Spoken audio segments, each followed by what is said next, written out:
Hello, everyone in YouTube land. We love her. Awesome back here as always. Alright. I don't know when I made it. It was a while ago I made, not that long ago. It was like last year or something. Then I made a video about nostalgia and Nintendo. How I don't love Nintendo because of nostalgia. I don't remember the title of the video, but it was something along the lines, I don't love Nintendo because of nostalgia. Yeah, something like that. This is about nostalgia, but it's not just about Nintendo. It's about any games, I guess. Do you feel that when you... This is to you, I'm talking to you. Watching it. Do you feel when you buy a game that it's about nostalgia? Or do you think... I'm trying to think here. Do you think nostalgia has some... Do you think nostalgia is a factor in that? When you buy a game from a franchise you really, really loved since you were a kid. You know what I mean? Like anything. It could be it could be a long running franchise or something that's short, whatever. Something you love, since you were a kid, that's part of you that you love. This can go for movies, this can go for anything. TV shows, cartoons, anime. We're sticking to games here, obviously. Alright. I don't believe when people say, oh, you only love that because you grew up with it and nostalgia's blinding you. Of course, that happens a lot. I agree with that. That does. But not always. I feel that sometimes... No, let me say sometimes, sorry. I feel that the nostalgia card is thrown up too much. I mean, this can go for anything. Any game that you love, like I said. Look at Mario Odyssey, look at Breath of the Wild. I'm trying to think of games that played on nostalgia a lot. I mean, this can go for anything, but those games are quality. They stand the test of time, even though, like I said, I didn't like Breath of the Wild as much as other people did. Alright, I'm not going to get into much of that, my thoughts on games here, alright? But those are quality games that will hold up forever. Literally forever. Look at Mario Odyssey. I'll talk about Mario Odyssey first, I guess. I mean, that game played on nostalgia a lot. I thought it was a really good game. It was a good Mario game. It was a good 3D Mario game.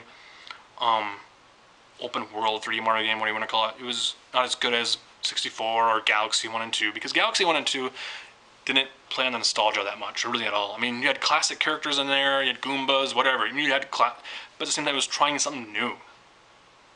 And it didn't fail at it, alright? It didn't fail at it.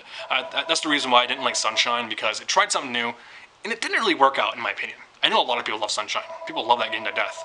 Just like how I love Galaxy 1 and 2 to death, like in 64. I love when games tried new things. I really do. I love new things, because you don't want to play the same thing over and over again. But again, Galaxy didn't play on the nostalgia too much. Look at the boss battles. Look at the end Bowser battle thing. I mean, Galaxy 2, if you remember those games. I mean, look at Odyssey. Like, the end Bowser battle wasn't playing on nostalgia, but it kind of was with the song. If you remember the very ending with the song in Odyssey, it was definitely playing on nostalgia a little bit with those lyrics. And even the Mushroom Kingdom thing, wearing the Mario 64 costume. There was really no reason for that, but I still loved it. I loved seeing it. It looked great, especially in HD. Like, it just looked awesome, and Mushroom Kingdom looked beautiful. And the Peach's Castle, which had really no point to it, because you really couldn't do anything in it, and they're not gonna make... They weren't... And I didn't expect them to make Peach's Castle one for one, like how they did in Mario 64, because that's not realistic. You're not going to be jumping through paintings or doing whatever and playing Mario 64 all over again, because you can just go play Mario 64. But I thought there was no reason for Peach's Castle. It was just like, yeah, that's it. In the music playing, the Peach's Castle music, and looking up at the sun and like doing all that stuff, you're just like, holy shit, I'm back at 1996 again. Like, I'm doing that again. You couldn't really do much in there. You couldn't really do much in all of the Mushroom Kingdom. It was actually the smallest kingdom in the entire game, I think. One of the smallest kingdoms, I don't know. I collected all those moons fairly easy. Like, fairly easy in the entire kingdom. It wasn't hard at all. And then Yoshi was on top of the castle, which is really cool. I love that. I don't hate any of that. That's great. But nostalgia kind of got in the way of that. You know what I mean? You're just like, okay, this is nostalgia done not wrong, but also kind of like, okay, you need to do something new here.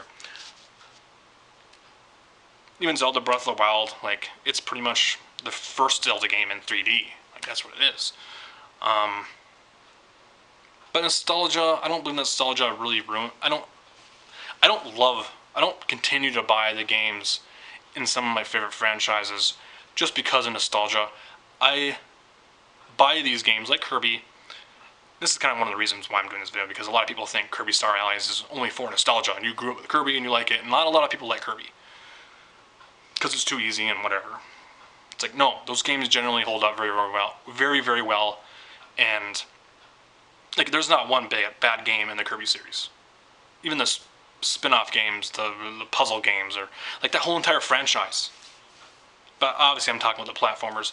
They don't date at all. They look great. Like they look great, they play really well, they stand the test of time. So that's not the only reason why I buy certain games and support franchises. You know what I mean? Like, that's the only reason why.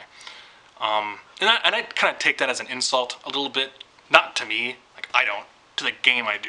It's kind of an insult to the game. Like, you're pretty much telling me, like, you're only buying this game because of nostalgia and you grew up with it. No, you're pretty much telling the game's crap and you're just supporting it because you grew up with it. It's like, that's not true at all. That's stupid. Again, I totally agree that nostalgia just blinds some people, and that's the only reason why they support certain things. And there's a lot of games I grew up with on the NES, the Super Nintendo, the 64, the Game Boy that don't hold up at all, and I don't like anymore. I'm like, that's not good. Is Friday the 13th good on the NES? No, it's not. Is Superman on the NES good? No, it's not. It's stupid. It's crap. Nightmare on Elm Street and all these bad games. The first Turtles game, the first Teenage Mutant Ninja Turtles game on the NES is not good. The first one. I mean, there's plenty of games that are not good. They're just not good, and that's nostalgia. You're just like, I just love it because I grew up with it. I have memories. We all have great memories playing our games and the people that we used to play them with. You know what I mean? Like, that's what it is. But I just don't believe that nostalgia is always a factor of why you like something.